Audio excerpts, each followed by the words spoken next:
یعنی اللہ تعالیٰ نے اپنی عزت اور جلال کی قسم کھا کر کہا کہ جس چیز پر میرا نام پڑھا جائے گا، جس کام کے شروع میں میرا نام پڑھا جائے گا، میں اس کام میں برکت عطا کروں گا۔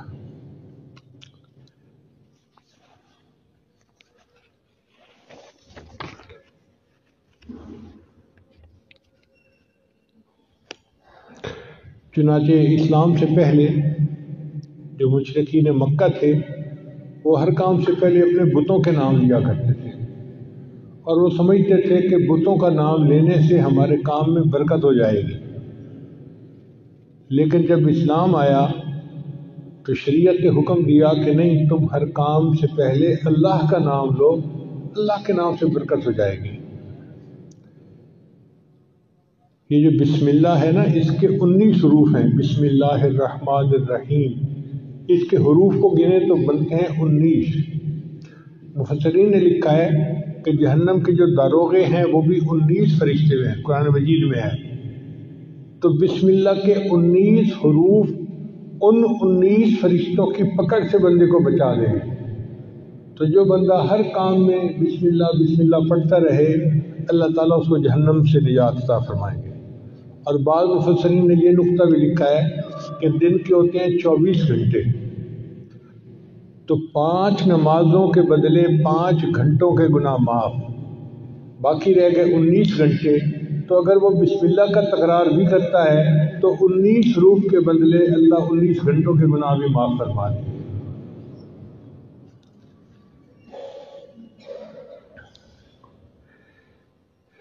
اللہ تعالیٰ نے ہر صورت سے پہلے بسم اللہ الرحمن الرحیم کو نازل فرمایا، لیکن ایک صورت ایسی ہے، اس کا نام ہے سورہ توبہ۔ اس سے پہلے اللہ نے سورہ یعنی بسم اللہ کو نازل نہیں کیا۔ آپ قرآن مجید پڑھیں تو دیکھیں گے کہ پچھلی صورت اور اس صورت کے درمیان بسم اللہ نہیں لکھی ہوتی۔ اس کی وجہ کیا ہے کہ سورہ توبہ میں مشرکین کے ساتھ قتال کا حکم ہے، کافرین کے ساتھ۔ اب اللہ کے قتال کا کوئی جوڑ نہیں بنتا اللہ کی رحمت کے ساتھ، اس لیے اللہ نے اس سے پہلے سورۃ بسم اللہ نازل نہیں فرمائی، بسم اللہ الرحمن الرحیم۔ اس لیے جب جانور کو ذبح کرتے ہیں تو بسم اللہ پڑھنا ضروری ہے، مگر یہ نہیں پڑھتے بسم اللہ الرحمن الرحیم، بلکہ پڑھتے ہیں بسم اللہ اللہ اکبر۔ الرحمن الرحیم کا جوڑ ذبح کرنے کے ساتھ نہیں بنتا، اس لیے تکبیر کہہ دی گئی بسم اللہ اللہ اکبر، اتنا ہی ہے۔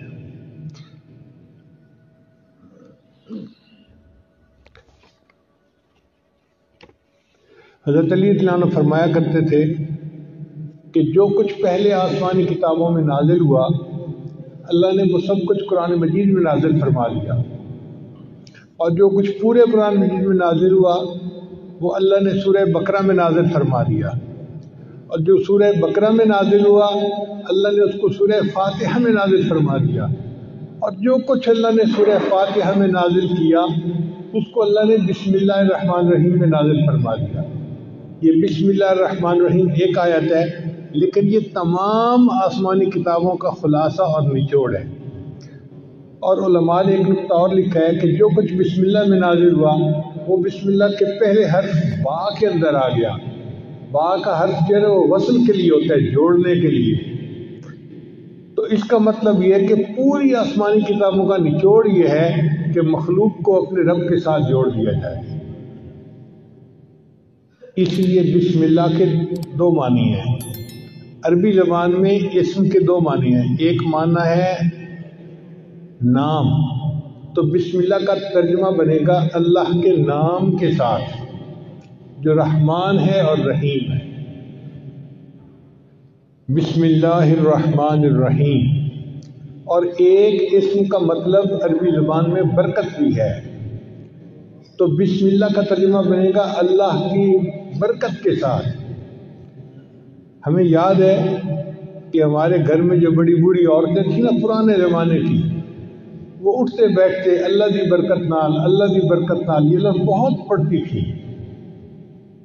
چھوٹے تھے ہمیں اس بات کی سمجھ نہیں تھی، اب سمجھ میں آتی ہے۔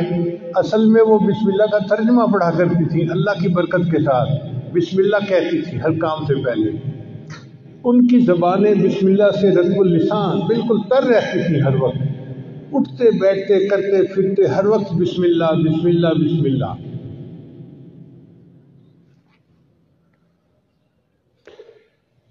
ایک نقطہ اور ذہن میں رکھیے کہ قرآن مجید تو پاک بندہ پڑھ سکتا ہے، اگر کسی پر غسل فرض ہو، جیسے جنبی بندہ ہوتا ہے تو وہ قرآن مجید کی تلاوت نہیں کر سکتا، یا عورت حیض کے ایام میں قرآن مجید کی تلاوت نہیں کر سکتی، لیکن فقہا نے لکھا ہے کہ بسم اللہ پڑھ سکتے ہیں۔ کتنی عجیب بات ہے کہ بسم اللہ الرحمن الرحیم وہ قرآن کی آیت ہے مگر اس کو پڑھا جا سکتا ہے۔ تو ایک خاتون تھی امرا فرغانیہ، ایک وادی ہے، اس کا نام ہے فرغانہ وادی، اس میں بڑے علماء ہیں، اندجان مرغنان یہ وہاں کے شہر ہیں۔ ہدایہ جنہوں نے لکھی قاضی برہان الدین المرغنانی رحمۃ اللہ، یہ بھی وہیں سے تھے۔ تو امرا فرغانیہ سے کسی نے پوچھا کہ کیا وجہ ہے کہ عورت حیض کے دنوں میں قرآن مجید کی تلاوت تو نہیں کر سکتی، لیکن اگر وہ بسم اللہ پڑھنا چاہے تو بسم اللہ پڑھ سکتی ہے؟ انہوں نے جواب دیا کہ اصل میں بسم اللہ جو ہے یہ اللہ کا نام ہے، اور کوئی بھی محب کسی بھی حالت میں محبوب کا نام لینے سے روکا نہیں جا سکتا۔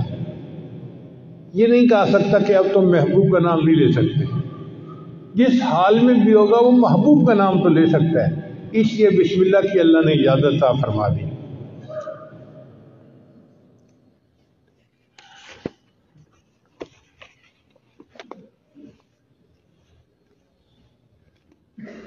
اس لیے کوئی تحریر کرنی ہو تو پہلے بسم اللہ لکھنا چاہیے۔ حدیث مبارکہ میں انس سے اس کے راوی ہیں کہ من کتب بسم اللہ الرحمن الرحیم تعظیما للہ غفر اللہ لہ، کہ جو بسم اللہ الرحمن الرحیم اللہ کے نام کی تعظیم کی وجہ سے اس کو لکھ لیتا ہے اپنی عبارت سے پہلے، اللہ اس پر اس کے گناہوں کی بخشش فرما دیتے ہیں۔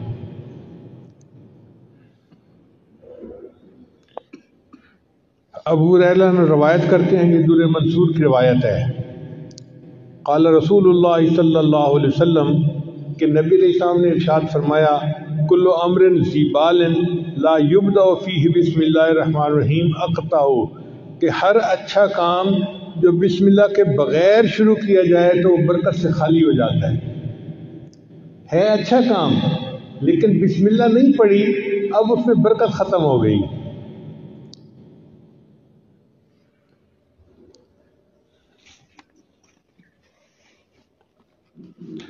بسم اللہ کی عظمت کا اندازہ اس سے لگائیں کہ کتا ایک نجس جانور ہے۔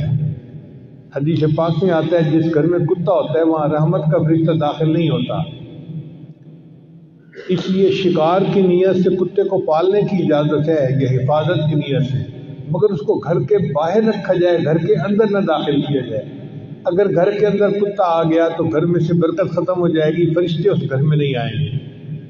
تو کتا اتنا نجس جانور ہے۔ نبی علیہ السلام نے ارشاد فرمایا اگر کسی برتن کو کتا سونگھ لے تو اس برتن کو 7 مرتبہ پانی سے دھوئیں اور 8ویں مرتبہ اس کو مٹی اور ریت کے ساتھ دھوئیں تاکہ اس کی نحوست برکت ختم ہو جائے۔ اب جس کتے کے سونگھنے سے برتن کو 8 مرتبہ دھونا پڑتا ہے وہ کتنا نجس ہوگا۔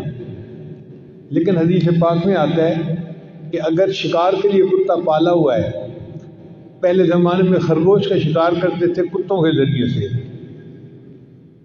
تو نبی علیہ السلام نے فرمایا کہ اگر کوئی بندہ شکاری کتے کو چھوڑنا چاہتا ہے شکار کے لیے اور بسم اللہ پڑھ کے اس کو روانہ کرتا ہے اور وہ کتا مرا ہوا شکار لے کے آتا ہے، یعنی پکڑنے میں وہ مر گیا، شکار وہ خرگوش مر گیا، اب وہ مرا ہوا جانور بھی ہے وہ بندے کے لیے حلال ہوتا ہے کیونکہ اس کے اوپر اس نے بسم اللہ پڑھ لی تھی۔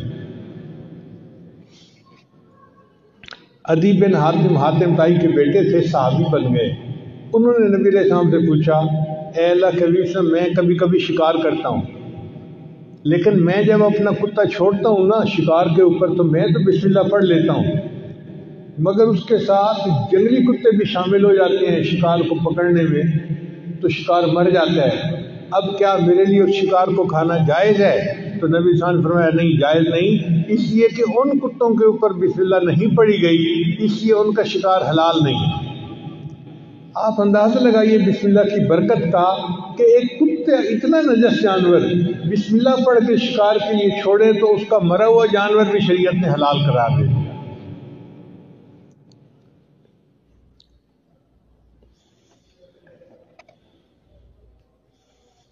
چنانچہ بسم اللہ کی وجہ سے اللہ تعالیٰ بندے کی مشکلات کو ختم کر دیتے ہیں۔ حضور صلی اللہ علیہ وسلم نے حضرت علی عنہ کو فرمایا الا اعلمک بکلمات اذا وقت فی ورطۃ قلتها، اے علی میں آپ کو کچھ کلمات نہ سکھاؤں کہ جب تم مشکل میں پڑ جاؤ تو ان کلمات کو پڑھ لیا کرو؟ قال بلا، عرض کیا یہ اللہ کے حبیب صلی اللہ علیہ وسلم آپ مجھے ضرور سکھائیے۔ تو نبی علیہ السلام نے فرمایا کہ جب تو کسی مشکل میں پڑ جائے فقال بسم اللہ الرحمن الرحیم ولا حول ولا قوت الا باللہ العلی العظیم، جب بھی تو کسی مشکل میں پڑ جائے تو بسم اللہ الرحمن الرحیم پڑھا کر اور لا حول ولا قوت الا باللہ العلی العظیم، ان کلمات کے پڑھنے سے اللہ تیری مشکلات کو دور فرمائیں گے۔ اب یہ عمل کسی ایک عام پیر نے نہیں بتایا، دنیا کے پیروں کے سردار، دنیا کے نبیوں کے سردار حضرت محمد مصطفیٰ احمد مجتبیٰ صلی اللہ علیہ وسلم جو اللہ کے محبوب ہیں، یہ عمل انہوں نے بتایا ہے، تو کتنا سچا اور پکا عمل ہوگا۔ اس لیے ہمیں چاہیے کہ ہم اس عمل کو پلے باندھ لیں، جب کوئی مشکل پیش آئے تو بسم اللہ الرحمن الرحیم ولا حول ولا قوت الا باللہ العلی العظیم یہ پڑھیں گے، اللہ تعالیٰ ہماری مشکلات کو دور کر دیں گے۔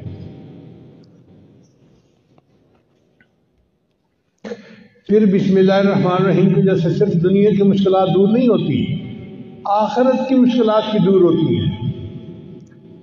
چنانچہ حضرت عیسیٰ علیہ السلام جب کسی قبر کے پاس سے گزرتے تھے تو ان کو کشفاً پتہ چل جاتا تھا کہ قبر میں کیا ہو رہا ہے۔ وہ ایک مرتبہ ایک قبر کے قریب سے گزرے تو انہوں نے دیکھا کہ قبر میں بندے کو عذاب ہو رہا ہے۔ جب واپس ہوئے تو انہوں نے دیکھا کہ قبر تو جنت کا باغ بنی ہوئی ہے، تو بڑے حیران ہوئے۔ انہوں نے دعا مانگی، یا اللہ پہلے میں نے دیکھا تھا تو یہ جہنم کا گڑھا تھا، اب میں دیکھ رہا ہوں تو یہ جنت کا باغ ہے، یہ معاملہ کیا ہے، میرے اوپر کھول دیجیے۔ تو اللہ تعالیٰ نے فرمایا میرے پیارے عیسیٰ علیہ السلام ایک بندے کی قبر ہے جو بڑا گناہ گار تھا، جب وہ فوت ہوا اس کی بیوی حاملہ تھی اس وقت، تو چونکہ وہ گناہ گار تھا اس کو ہم نے قبر کا عذاب دے دیا۔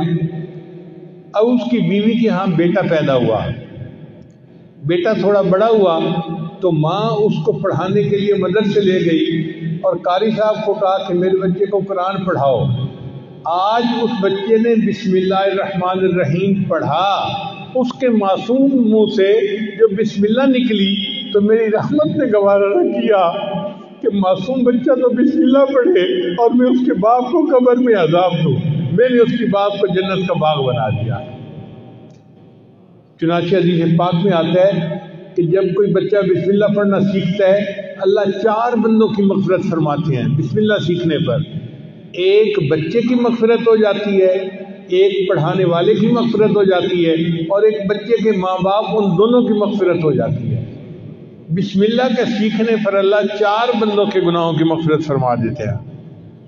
تو اس لیے یہ بسم اللہ ہمیں صرف دنیا کی مشکلات سے ہی نہیں بلکہ قبر کے عذاب سے اور جہنم کی آگ سے بھی بچانے کا ذریعہ ہے۔